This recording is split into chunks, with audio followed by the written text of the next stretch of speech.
अस्सलाम वालेकुम। आप देख रहे हैं प्रोग्राम एजेंडा 5। मैं हूं खतीजा राठौर। इस्लामाबाद एमओयू के तहत ईरान अमेरिका जंग बंद में आज आखिरी रोज़ था। 60 रोज़ की जंगबंदी जो है वो की गई थी, जिसके बाद हमने ये भी देखा कि दोनों फरीकैन के दरमियान छोटी मोटी झड़प भी हुई और आज इस माहदे का आखिरी दिन है, जबकि अल अरबिया ये दावा कर रहा है कि एक बार फिर ईरान और अमेरिका ने इस जंगबंदी को मज़ीद एक्सटेंड किया है। वहीं हमने ये भी देखा कि डोनाल्ड ट्रंप ने मक्का डिफेंस एग्रीमेंट पे पाकिस्तान, सऊदी और तुर्किया को मुबारकबाद दी है और ये भी कहा है कि जो मुआहदा है ये तमाम मुल्कों के लिए जो है वो बेहतर साबित होगा। लेकिन एक पॉलिसी सामने आई है, वो ये है कि खलीजी ममालिक में इस वक्त अमेरिका को लेके, डोनाल्ड ट्रंप की पॉलिसी को लेके तशवीश पाई जा रही है। यही वजह है कि अरब ममालिक जो हैं वो दीगर मुल्कों के साथ दिफाई मुआहदा कर रहे हैं। इससे पहले हमने देखा था कि इन्हिसार जो है वो सिर्फ और सिर्फ अमेरिका पे था। यही वजह थी कि अमेरिका के हवाई अड्डे दीगर अरब ममालिक में मौजूद थे। वहीं तुर्किया के सदर रजब तैयब अर्दोगान का ये भी कहना है कि बहुत जल्द मिस्र भी इस मुआहदे में शामिल हो जाएगा। वहीं वॉल स्ट्रीट जर्नल ने दावा किया है कि ईरान ने 60 रोज़ा जंगबंदी में मजीद तैयारी की है कि इस जंग को मजीद तवील कैसे लेके चलना है। वहीं ईरान ये कह रहा है कि अमेरिका जो है वो इस जंग को मजीद तवील करना चाहता है। यही वजह है कि जो 60 रोज़ा जंगबंदी हुई थी, इसमें ये प्लानिंग, ये स्ट्रैटेजी की गई थी कि ईरान पे दोबारा हमला कैसे किया जाए। एक बयान डोनाल्ड ट्रंप का सामने आया जिस पर उनको कहना था कि आबरा हुर्मुज़ अमेरिका का हिस्सा है। उसके बाद हमने ये भी देखा कि व्हाइट हाउस ने इस बयान की तरदीद तो नहीं की, लेकिन ये कहा कि ये एक महज एक ऐसा बयान था जिसे संजीदा नहीं लिया जा सकता। वहीं हमने ये भी देखा कि जनूबी लेबनान में इसराइल के हमले जारी हैं। अरब लीग ने ये भी वाज़ेह कर दिया है कि अगर इसी तरह हमले हुए तो एक बार फिर खलीज ममालिक जो है वो बम धमाकों से रर्ज उठेगा। साथ ही हमने ये भी देखा कि डोनाल्ड ट्रंप के दामाद जेरेड कुशनर की हमास के रहनुमाओं से मुलाकात हुई है मिस्र में, और इस मुलाकात के बाद हमने ये भी देखा कि जेरेड कुशनर साहब इसराइल गए और वहाँ पे नेतन्याहू से अहम मुलाकात हुई है। एक तरफ तो हम ये बात करें 7 रोज़ा जंगबंदी की, और दूसरी जानिब ईरान का ये दावा है कि मज़ीद जंगबंदी जो है वो तवील नहीं हो सकती। अगर एक बार फिर अमेरिका ने रिटेलिएट किया, ईरान भरपूर जवाब देगा। और आज हमने ये भी देख लिया कि डोनाल्ड ट्रंप ने ओमान को भी तड़ी लगा दी है। पहले तो ईरान और ओमान साथ मिलके अपना हुर्मुज़ के हवाले से बातचीत कर रहे थे और बराह रास्त मुज़ाकरात का भी इनकार कर दिया था ईरान ने। लेकिन अब यूँ लग रहा है कि अगर एक बार फिर मशरिक़ वस्ता में कशीदगी का आगाज़ होता है, चाहे वो यमनी हौसी हों, सऊदीया पे हमला करें या फिर अपना हुर्मुज़ पे, तो उसके बाद ईरान की स्ट्रैटेजी क्या होगी। ईरान ने वाज़ेह कह दिया है कि मुआहदा तब होगा जब हमारे असासे भी रिलीज़ किए जाएँ। तमाम तर चीज़ों पे बात करेंगे। हमारे साथ मौजूद हैं Nazia Mustafa, expert in international affairs, Jayar Baloch साहब ने हमें ज्वाइन किया, साबिक़ सफ़ीर हैं। डॉक्टर सुगरल यमीन साहब ने हमें ज्वाइन किया है, सीनियर एनालिस्ट हैं। और इनके हमरा हैं डॉक्टर मुनव्वर साहब। आप चारों को प्रोग्राम में वेलकम करते हैं। सबसे पहले रुख कर लेते हैं नाज़िया साहिबा का। नाज़िया साहिबा, ये बताइएगा कि 60 डेज़ की जंगबंदी थी, दोनों फरीकैन ने इस मुआहदे पे आमादा भी हुए थे, और फिर हमने ये भी देखा किसी दौरान छोटी मोटी झड़प भी हुई है।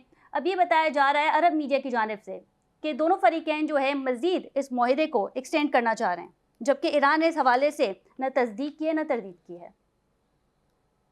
बहुत शुक्रिया आपका मुझे प्रोग्राम में लेने के लिए। देखिए, बिल्कुल आपने दुरुस्त कहा कि जो 60 रोज़ा एक एमओयू था, उसकी मुद्दत जो है वो आज खत्म होने जा रही है।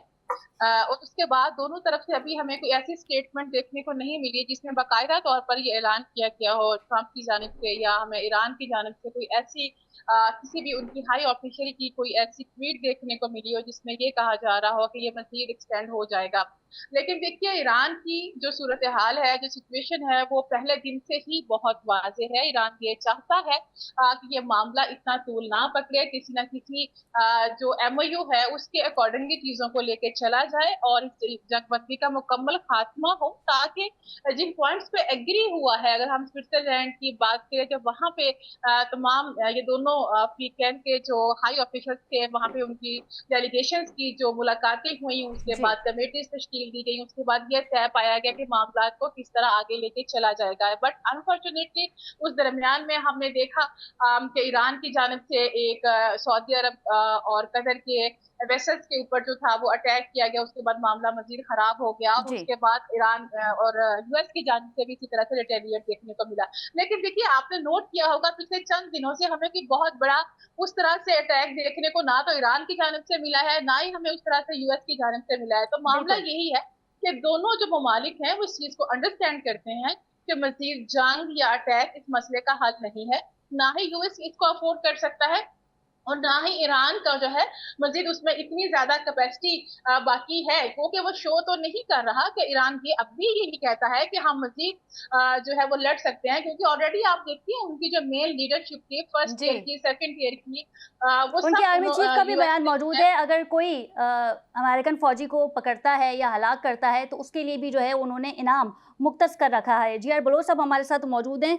बलोच साहब, हमने ये देखा कि डोनाल्ड ट्रंप के दामाद जेरेड कुश्नर ने मुलाकात की है हमास के रहनुमा से, फिर उसके बाद हमने ये भी देखा कि वो इसराइल गए और नेतन्याहू से मुलाकात हुई है। हमास के रहनुमाओं का ये कहना है कि गज़ा में एक बार फिर अमन हो, जो मुआहिदा किया था उसे पूरा किया जाए, फुलफिल किया जाए, लेकिन हम देख रहे हैं कि इसराइल की जानिब से जो है वो जुनूबी लबनान में भी हमले किए जा रहे हैं और गज़ा में भी हमले जारी हैं। देखिए, ये बहुत कॉम्प्लेक्स क्राइसिस है। इसलिए कॉम्प्लेक्स है कि जो इजराइल की डिजाइन है वो एक तो खतरनाक है, विशियस है, और मैं नहीं समझता कि वो अब अपने किसी ऑब्जेक्टिव से नीचे आए हैं। एक तो वो कोई बहाना ढूंढ रहे हैं कि किसी तरह से ये सेबटॉज हो जाए जो अमन मुआहिदा हुआ है, जी, Islamabad peace agreement, number one. Number two, किसी तरह से वो ईरान को गजा से भी और साउथ लेबनान से उसका असर रसूख कम कर दें। कैसे कम होगा? एक तो उन्होंने पहले गजा पे डिस्ट्रॉय किया उसको, हमास को तकरीबन बहुत ज्यादा नुकसान पहुंचाया, उनके बहुत सारे लीडर्स को भी शहीद कर दिया, बिल्कुल। ट्रुप्स को शहीद कर दिया। लेकिन फिर भी जो हमास है वो एज ए फोर्स अभी तक सरवाइव कर रही है, डिस्पाइट द फैक्ट कि वहां जिंदगी उन्होंने आम फलस्तीनी की भी इतनी तंग कर दी है कि रहना मुश्किल है। उसके बावजूद भी वो एक ऑर्गेनाइज फोर्स है, वही जो थोड़ा बहुत वहां लॉ एंड ऑर्डर है वही वो लोग कर रहे हैं। लेकिन अब वो चाहते हैं कि उसका नेक्सस ईरान से मुकम्मल खत्म हो जाए। तो ये जो मिस्टर कुशनर और अमेरिका को इतना सारा प्यार हो गया है हमास से, जी, उसके पीछे ये थिंकिंग है कि उनकी डिपेंडेंस ऑन ईरान खत्म हो जाए, और ये जो ईरान को लीवरेज है, जिसको टेक्निकल टर्म्स में ये कहा जाता है कि बाय इनके ये जो प्रॉक्सीज हैं या साउथ लेबनान में असर रसूख या गजा में असर रसूख, उससे वो उसको स्ट्रेटेजिक डेप्थ मिलती है ईरान को, और वो एक लिहाज से डायरेक्टली इसराइल के सामने हो जाता है और एक लीवरेज के तौर पे उनको इस्तेमाल करता है। हमने देखा जी, कि जब ईरान पे हमले हुए तो हिजबुल्लाह ने भी हमले किए उस वक्त, इतना खुल के नहीं आई, लेकिन बाद में फिर दे डिड कम। तो अब ये जो बातचीत चल रही है ये उसी की कंटिन्यूएशन है। लेकिन एज वी ऑल नो कि एक बोर्ड फॉर पीस बना है जिसमें पाकिस्तान भी मेंबर है, क्योंकि एक जो मॉडरेट सेगमेंट है इस्लामिक उम्मा का या मुसलमान मुल्कों का, वो ये समझता है कि जी, अब जो मसला है वो ह्यूमैनिटेरियन है, गजा का मिलिट्री नहीं रहा। वी नो इट कि कितना फर्क है इजराइल की ताकत में और हमास सही। की ताकत में। लेकिन अब जहां जिस किस्म की वहां इंसानों की जिंदगी मुश्किल हो गई है, लाइक अबाउट 2 मिलियन बिल्कुल, जिस पैलेस्टीनियन तरीके से की इसराइल ने जो है वो जी बर्बरियत की है, जारियत की है। डॉक्टर साहब बर्बरियत जी, है, भूख है, अफलास है। अब ठीक वो है। भूख को as a weapon of war इस्तेमाल कर रहा है, प्यास को, मेडिसिन को रोक रहा है। In fact last was the cruellest of the cruellest thing कि उसने मेडिसिन का एक डिपो था उसको जाके तबाह किया इजराइल ने। बिल्कुल, तो हॉस्पिटल्स में भी जो है वो हमले किए गए हैं। डॉक्टर साहब जी हमारे साथ मौजूद हैं। डॉक्टर साहब ये बताइएगा, 60 रूस की जंगबंदी थी, ये बताया जा रहा है अरब मीडिया की जानिब से कि दोनों फ़रीक़ैन जो है मज़ीद इस जंगबंदी को एक्सटेंड करना चाह रहे हैं। फिर साथ ही ईरान ने ये भी कहा कि सालसी 2 ममालिक करवा रहे हैं, कतर और पाकिस्तान। इस्लामाबाद एमओयू पे जो है जो निकात थे, आपको लगता है कि इन दिनों वो निकात फाइनलाइज़ हो जाएँगे? क्योंकि डोनाल्ड ट्रंप भी ये कह रहे हैं कि ईरान से मुस्बत बातचीत चल रही है।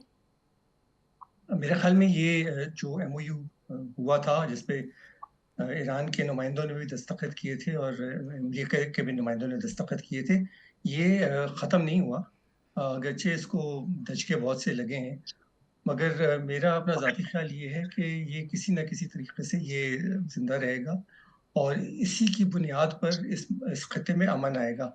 और ना अमेरिका लड़ सकता है जंग, उनका असला ख़त्म हो रहा है। खुद डोनाल्ड ट्रंप, खैर डोनाल्ड ट्रंप तो नाराज़ हो गया, मगर अमेरिका में ये कहा जा रहा है कि उनके पास असले की कमी है, ख़ास तौर पे इंटरसेप्टर मिसाइल्स की।